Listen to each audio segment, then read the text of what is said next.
مقامات افغانستان میگویند ناامنی در شمال زمینه را برای وسیع‌تر شدن کشتی کوکنار در این قسمت کشور فراهم کرده است. طالبان و گروه‌های تندرو دیگر چند پیش به ولایت‌های شمالی افغانستان حمله کردند و بعضی از مناطق آن را به تصرف خود درآوردند. ولایت‌های شمالی افغانستان در نزدیکی مرزی تاجیکستان از مناطق امن کشور به حساب می‌رفتند و کشتی کوکنار در این ولایت‌های افغانستان به مثل بلخ و کندوز کمتر بود. صحبت امروزه درباره تا مرزهای تاجیکستان نزدیک آمدن کشتزارهای کوکنار افغانستان است و با همکارم امید مرزبان از رادیوی افغانستانی آزاد.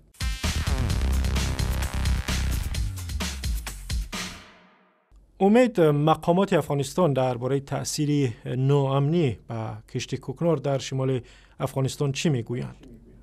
سلام طاهر. بله، قسمی خودت گفتی گسترش یافتن دامنه کشت کوکنار در ولایت‌های شمال افغانستان هم یکی از منابع نگرانی مقامات حکومت افغانستان هست. اینا فکر میکنند که هر قدر شمال افغانستان بیشتر ناامن شوه، همین قدر زمینه بیشتر برای کشت کوکنار مساعد میشه و همچنان قاچاق و فروش مواد مخدر از این طریق به آسیای مرکزی و راه دورترش تا به اروپا. بله، و نگرانیشان هم این است که هر قدر وضعیت نارام شود در ولایات مختلف افغانستان به ویژه شمال، همین قدر زمینه سازی برای کشت کوکنار زیاد میشه و افراد استفاده جو، افراد زورمند و شورش‌های مسلح ضد حکومت افغانستان از این فرصت استفاده کرده و قاچاق مواد مخدر و تجارت مواد مخدر میکنن تا اینکه پول بیشتر به دست بیارن.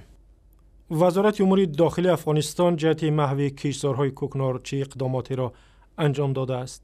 در کل فعالیت‌های حکومت افغانستان را در مبارزه با مواد مخدر یا کشت کوکنار میتونیم به دو بخش تقسیم بکنیم. یکی بخش نظامی که بیشتر در او ارتش و پلیس درگیر هست و یکی هم بخش ملکی که بیشتر فعالیت‌های اقتصادی، پیدا کردن کشت بدیل برای دهقانا و کشاورزا متمرکز میشه که وزارت داخلی افغانستان هم در قسمت دستگیری و بازداشت قاچاقبرا یا تجار یا فروشنده های مواد مخدر اقدامات فعالیت های داشته، اما این فعالیت ها خیلی محدود بوده به مناطقی که حکومت در او توانایی داره، قدرت داره و حضور داره. اما مناطقی که در زیر کنترل حکومت افغانستان نیست و در اونجا حکومت حضورش کم رنگ هست، در اونجا بعد این فعالیت های وزارت داخله دیده نمیشه، حتی خیلی کم رنگ است و همین هم زمینه را مساعد میکنه برای افراد زورمند، افراد تفنگدار و همچنان مخالفان مسلح دولت که دست به تجارت و قاچاق مواد مخدر بزنن. و این ادعا هست که فرماندهان محلی و گروه‌های مسلح در افغانستان در کشت و قاچاق مواد مخدر دست دارند و این ادعاها از کجا منشأ می‌گیرد؟